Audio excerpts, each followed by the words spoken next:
আজ আপনাদের সঙ্গে শেয়ার করব কালাকাঁদ সন্দেশের রেসিপি।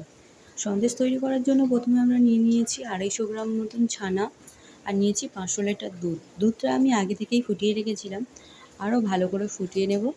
এর মধ্যে দিয়ে দিচ্ছি এলাচ। এলাচ দেওয়ার জন্য এর গন্ধটা খুব সুন্দর হয়। দেখুন ফুটে গিয়েছে, খুব ভালো মতনই ফুটে গিয়েছে। এবার আমরা এতে দিয়ে দিচ্ছি আমুল দুধ, মানে যেটাকে আমরা গুঁড়ো দুধ বলে থাকি। গুঁড়ো দুধ দেওয়ার ফলে এর টেস্টটা খুবই সুন্দর হয় এবং খুব তাড়াতাড়ি দুধটা ঘন হয়ে যাবে। দেখুন একদমই ঘন হয়ে গিয়েছে। এবার আমরা এতে ছানাটা দিয়ে দেব, দিয়ে ভালো করে মিশিয়ে নেব। ঠিক যতটা ভালো করে মেশাবেন সন্দেশটা ঠিক ততটাই ভালো হবে।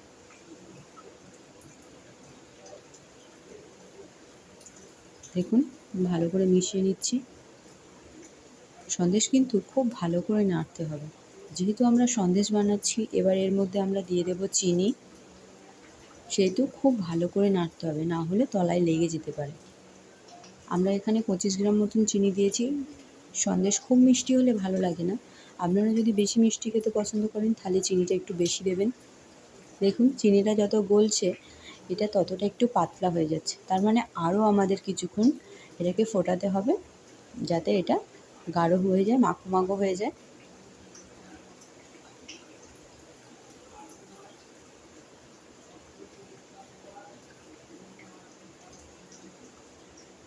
দেখুন হয়ে এসেছে প্রায়। এবার আমরা এটাকে নামিয়ে নিয়ে তৈরি আমাদের সন্দেশ। দেখুন এবার ওইটাকে আমরা নামিয়ে নিয়েছি। দেখুন কতটা সুন্দর দেখতে হয়েছে, কালারটাও কতটা সুন্দর হয়েছে। এবার এটাকে আমরা ঠান্ডা হতে দেব। ঠান্ডা হয়ে গেলে আপনারা আপনাদের ইচ্ছে মতন শেপ দিতে পারেন, আমি আমার ইচ্ছে মতন দিয়েছি। খেতে কিন্তু অপূর্ব হয়েছে, অবশ্যই একবার করে দেখবেন। ঠান্ডা হতে এগুলো একটু সময় লাগে। দেখুন সন্দেশটা কত সুন্দর দেখতে হয়েছে। আপনারা যারা যারা ইউটিউব থেকে দেখছেন তারা লাইক অ্যান্ড সাবস্ক্রাইব করবেন। যারা ফেসবুক থেকে দেখছেন অবশ্যই কমেন্ট করে জানাবেন কেমন হয়েছে আমার তৈরি কালাকাঁদ সন্দেশ।